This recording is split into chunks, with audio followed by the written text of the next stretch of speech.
Hello and welcome back. Today, finally, we're going to do a review of Genesis Sell in England by the band SACD by Analogue Productions, Acoustic Sound, on their 75th anniversary. It's taken me some time to do this because the item arrived about a week ago, and it was only the day before yesterday when I had some time to myself and make comparisons. The first thing I wanted to talk to you about is the transaction, the purchase itself. I don't know what kind of shipping policy is Acoustic Sounds following, but items take a long time to get here. They're on pre-order for ages, and the item is in stock in the States, and even 2, 3, 4 weeks later, they're not available in the UK or in Europe. So this time what I did, unlike with my previous purchases, was doing it the old way, going to discogs or eBay and buy from a reputable seller. So I found the SACD on eBay for a very reasonable price from a seller I've bought other items from, so I decided to take the plunge. The price difference was not much, and he was ready to ship the next day. So here is the parcel, and I want you to have a look at it because it's important what's going on here. I paid on March the 8th, 2024. Item, according to this, was shipped on the 9th, the next day, and it got here by the 19th, 10 days. Price for the shipping was $10, regular price for CDs overseas, and custom taxes were $6.49, which is the regular price I usually pay for small parcels coming from the US. So thank you so much to Mr. Lewis, who lives in Sinclair Road in Columbus, Ohio.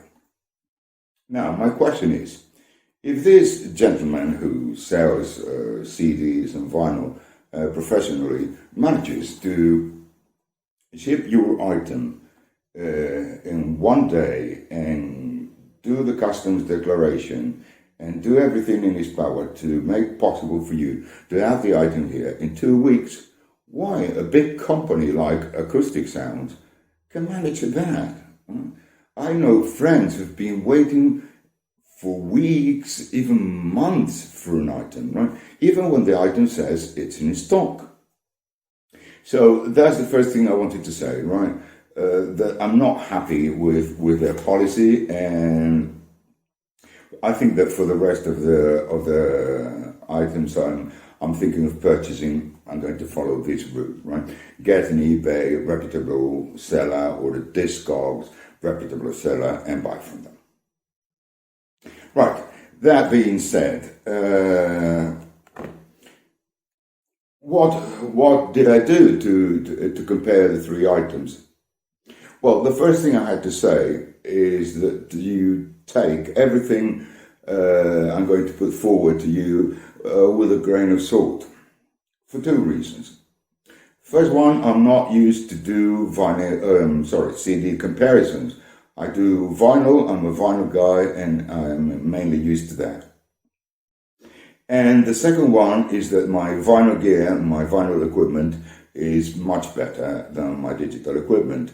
I have never bothered to have a top-notch SACD or even a CD player, because that to me is more the way I play background music when I'm doing something else. When I want to focus on the music, I turn to vinyl.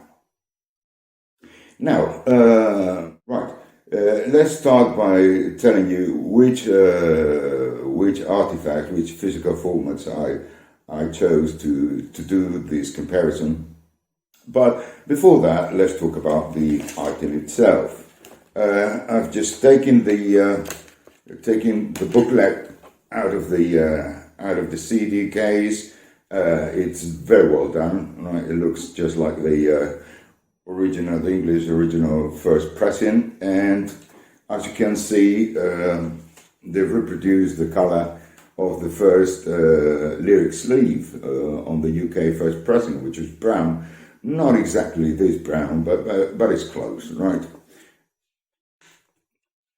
What my only quibble here would be with so much space, they could have had more pictures and photos to make it look nicer, but it's certainly okay. It says here, mastered by Chris Bellman at Bernie Graham Mastering, which to me, it is surprising. Because when I first checked the information about these Genesis releases almost a year ago, the webpage and Chet Casson said that Genesis Cell in England was being done by Bernie Graham, and that he would cut the vinyl and transfer it to SACD. So it was only in the very few, after his second announcement, I think, when he disclosed that Chris Bellman was doing it. At first I thought it was okay. I mean, they're both working in the same place, and probably the outcome will be the same. But it's not. Continuing with the artifact, we've got the disc, famous Charisma label, pink.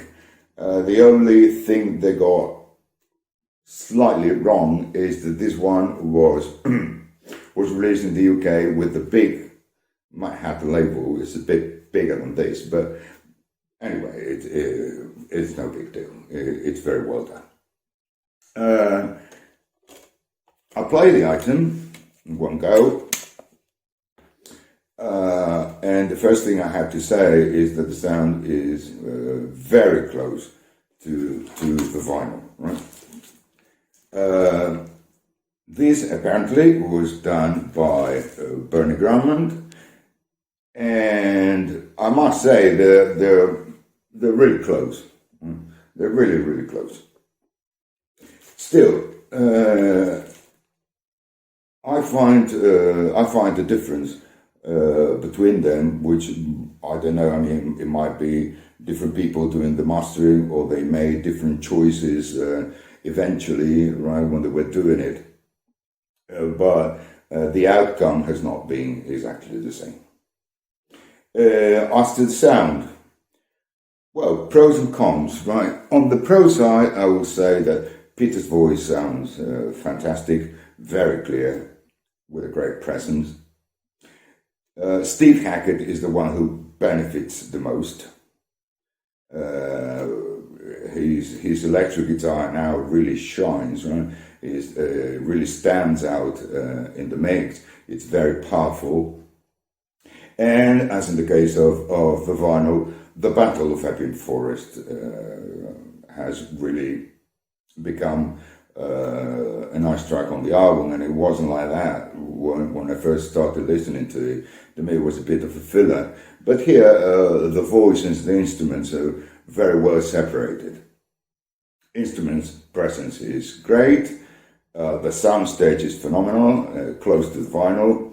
And it has made me sort of like rethink my buying policy for future Genesis releases. That is, it is very handy, right, to just play this thing in one go and not getting up after 10 minutes, right, to flip sides, when the sound you get is really similar. Still, I like the vinyl. I didn't like the Lamb, and I made a couple of videos about that.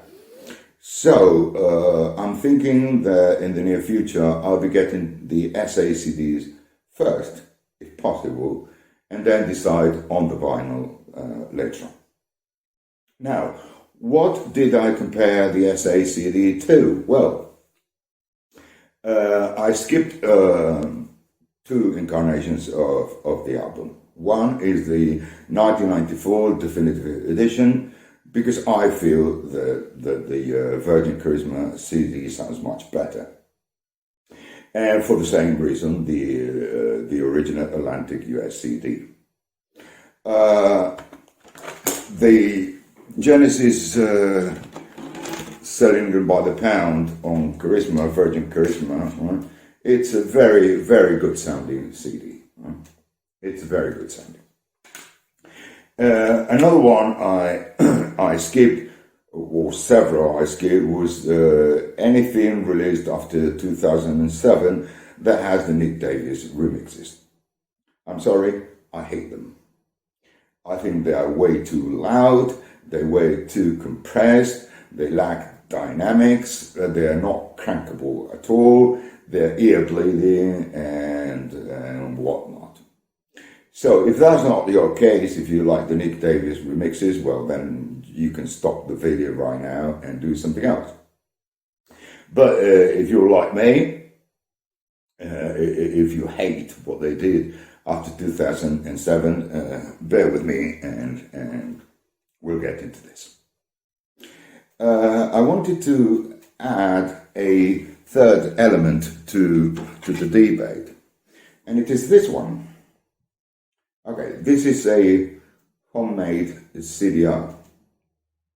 I buy Tayo Yuden, right, for the silver surface, and I got a very small thermal printer to do the artwork.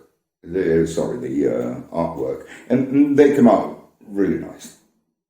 So, what did I do? Well, I did a vinyl rip of my LP.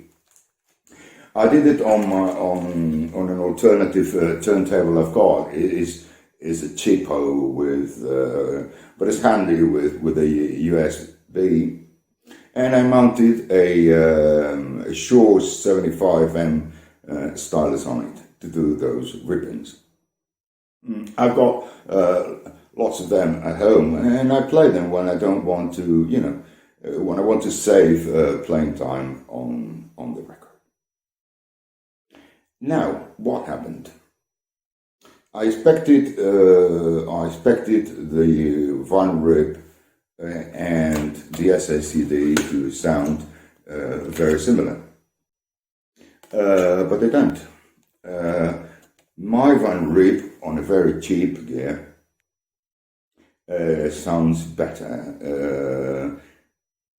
That gets me the idea that the cutting for the vinyl was done by Grumman, and the transfer from DSD to SACD was done by Bellman. The vinyl has still a little bit more bass, and that shows in the rip. And it doesn't sound as powerful, but it sounds in a relative way more natural. Then I played the 1986 Virgin CD, which I haven't played in some time, and I prefer this one. After all, why? Why do I prefer this one? First of all, it sounds more natural. In the congested parts where all the instruments come together, right? I think that the definition on this CD is greater. And another reason why I still prefer this is the low end. There's much more low end on this CD than on the SACD, but still, and don't forget my CD gear and my SACD gear is not that good. But for regular playing, I still swear by this one. Does that mean that the SACD doesn't sound good? No, of course not. It sounds great, right?